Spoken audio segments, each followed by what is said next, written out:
Pino, welcome to the CEO Global Network podcast. It is great to have you with us. Thank you for doing this, Pino. It's great to see you again. My pleasure. Always great to see you and always good to spend time with you, John. I remember the first time we met, Pino. My goodness gracious, in Montreal there. It was just fabulous. We were at a breakfast meeting. And I remember, you briefly told me your story. So the first question I have for you is, from store manager to CEO, what core value has stayed with you, has been a constant for you in your journey with Beaver Tails since 1987? Yeah, since I was a university kid many, many years ago.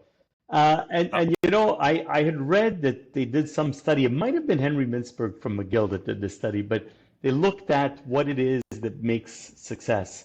Aptitude, of course, was a big estimated value, but the number one, and I really espouse this, it's grit, it's perseverance. Life will throw you curveballs. That's all part of the fun, but it's what you do with them and how you navigate them that makes all the difference in the world. 100%. Yeah, no, that's absolutely true. Yeah, it's so important. That's such an important quality. So how do you balance, Pino, how do you balance preserving the nostalgic charm of Beaver Tails while still evolving the brand for new generations? So this is probably a bit of my personal persona stamped on the brand. The brand has a lot of nostalgia, and we're so blessed to have that. And humbly, Grant and Pam Hooker started the company, founded the company. I started as an employee and bought it from them. I'm not going to pretend that we didn't do as much as they did. The founders really put a lot into it. But nostalgia takes you so far. It's funny, we live in a day and age where nobody likes change. But boy, do we not like living with what we have. So it's that double-edged sword. And my wife often says, she's our creative director, and she often says, nobody needs a beaver tail. You don't wake up in the morning and say, I absolutely have to have a beaver tail. And we even, we joke in the office, it's kind of our internal informal slogan.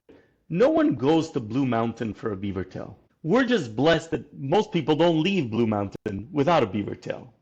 That's where we benefit. But what we have to do to keep relevance and to keep freshness, and if we want to really exaggerate, with today's Instagram or TikTok generation, we've got to constantly bring in new flavors. So we've got our core values. We've narrowed them down to core words. We've got core management words and core values for the brand. And for the brand, it's indulgent, unashamedly, unabashedly indulgent, even in this healthy world. When you want a treat, that's when you come to us. It's quirky, it's irreverent. We put together flavors that you wouldn't necessarily expect to see. And we really stick true to those values, because as much as you always have the nostalgia of the brand, the aura of that experience, you come because you want a little bit of a surprise. I'm putting my diet on suspense for this, guys. Like, can you give me something good here? Yeah, thank you for that, Pino. Absolutely. Absolutely. You've led through some tough sessions, Pino, like COVID. What leadership moment during that time defines you the most? That's actually interesting, because COVID is a weird one. It really aggressively hurt the restaurant industry. We laid off a third of our staff within a month of it happening. We held off, and then we had to do the inevitable. And then within 6 months, we hit record volume, and we've done record volume every year since. Unpredictable.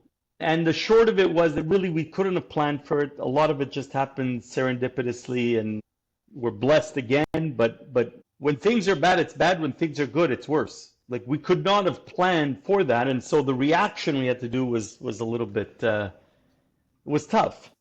But what guided us through it was, I guess, two things. First and foremost, we sell a happy product. And if we can't maintain that joy for our franchisees, our fans, our clients, we call them fans, and for ourselves, people ask me all the time, when are you going to sell this company? Well, when it stops being fun. And it's more fun than it's ever been, thank God, and it continues being that, and I'm thrilled with that. But the part two of it is, and I think this is, I call it the COVID hangover. I think we're still living it a bit. It's accountability. I think during COVID, all the rules got unwritten. Everything went out the window. We live now in a world where everything, forget the whole remote work debate, but it's remote work, side hustles, ride sharing, car sharing. Everything's temporary. 40% of marriages end in divorce. Nothing is permanent anymore. There's no commitment and there's no accountability. I think there's no accountability because there is no commitment and vice versa. And I think that sometimes as leaders, we have to realize that, hey, wait a second, what we're doing here is important for a lot of people. For a lot of the people that work here, for a lot of the investors and stakeholders, for a lot of our franchisees, and for our fans. And we're accountable to that. So I think, it's easy to say joy. Sometimes I feel like the Ben & Jerry's guys, we sell joy, and it's great. We have a product that really you could rally around and have fun with. But hey, there's accountability. We got to deliver. Got to deliver. Yeah. We sell joy. I love that. What's the most unexpected lesson that you've learned from working so closely with so many franchisees across Canada and beyond? There's an interesting one, and I'll give an answer you might appreciate. Your corporate life took you to more sophisticated levels than the food industry, if you will. But I got to tell you, the thing that surprises me, and my twin brother is my business partner. We both have MBAs, and our dad was a chartered accountant and just taught us, everything has to be in order and everything has to be organized, and we love him for that. God bless him. But maybe it's just us that our pendulum is down at the other end. But what astounds me is how few people have a plan. Like if we talk to new franchisee candidates, we talk to multi-million, $10 million suppliers, and there's no plan. Hope is not really a plan. Hope is a wonderful virtue. I'm an optimistic and hopeful individual, but there's no plan. And I think part of it, maybe a bit again, in today's world, it's too rigorous. It's too rigid to have a plan. So it's almost without a plan, John, I don't know, you don't get very far. So I don't know. Yeah, that's a very interesting takeaway for sure. And it's so true. With Muzu and Beaver Tails, how do you decide when to stick with tradition and when to innovate boldly? Well, okay. So I get accused of boardroom boredom a lot. I really enjoy the brand, and I really delve deep into the DNA. So I favor breaking it before it needs fixing. Again, stick to your core values. Once you have that core North Star, I find you can play quite a bit because you're still staying true to what you do. And again, our neighbors at the office actually make heart stents. I joke with them, we help clog them and they help unclog them. We're perfect symbiotic neighbors. If you were making something like a heart stent or a medical device, my advice is probably not too pertinent.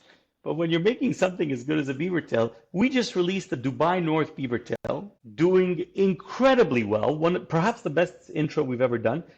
That's chocolate and pistachio.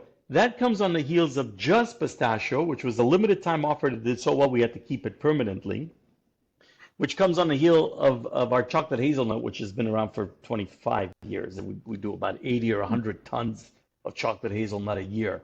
But each of those flavors is really a progression. We didn't stop at just the chocolate hazelnut, all 80 or 100 tons. We made it better. And in one, I saw a report in one store, it's hitting double-digit sales, that one flavor. That's astounding for us. So yeah, I don't know. Have fun with it and push your luck. Yeah, push your luck, yeah. Pino, I have one last question for you. Looking back at your journey from store manager to CEO and owner of the company, what's one lesson you wish every young entrepreneur in franchising or every entrepreneur period could learn earlier in the game? Well, and a bit anticlimactic because I've used the word a few times in the answers that I've given, John. But when we meet franchise candidates, one of the key golden rules we give them is we say, if you're going to be transactional, lots of space for transactional franchising. By the way, if you're going to McDonald's or Tim Hortons or Starbucks in the morning, you want your coffee exact and you want it like every time consistent. That's transactional. It's wonderful. There's value there. We make millions of beaver tails per year, each one hand stretched. No two are the same. We break a lot of rules in the QSR industry. We are not transactional. one of our many internal slogans. And we come up with these slogans really to capture the imagination of our team and to really focus them on what value is important to us. And one of the things we say is we prepare pastries, but we sell joy. Each of those pastries is unique. Still have to have some degree of consistency. We can't burn it. It can't be too small. But the real magic, the magic comes from what we put on it and the animation we serve it with, the customer warmth we deliver it with. Those things are so fundamental to us that I would say, in a nutshell, to summarize kind of the words I just strung along, the most important thing that I wish I had done more of when I was younger is instead of chasing transactional, which is really almost a mechanical growth, I would have focused even more on really the culture and the brand growth. Financial growth has always followed when we've done something that is culture centric. We've never, and actually, you know who said that? A former Quebec, well, his parents were Quebecois, but Chouinard, the guy who owns Patagonia, most people don't realize his parents were from Quebec, French Canadians. We can be proud of them. He said, we follow our core commitment to making clothing that is environmentally sustainable. And he said, following those rules, or that one rule, we have never been financially hard. We've never experienced financial hardship. Stick to what you do and you will be rewarded for it. Yeah, 100%. That's great advice, Pino. And Pino, we can't thank you enough for being on the CEO Global Network podcast today. I know you're an extremely busy guy, and so thank you. Thank you, John. For everyone who's learning from your comments today, I want to thank you. Well, and you know how much CEO Global I've credited with our growth, and what you've done has taught me so much that always a pleasure to make time for you, John. Well, thank you so much, Pino. Take care. Bye now. All right. Ciao.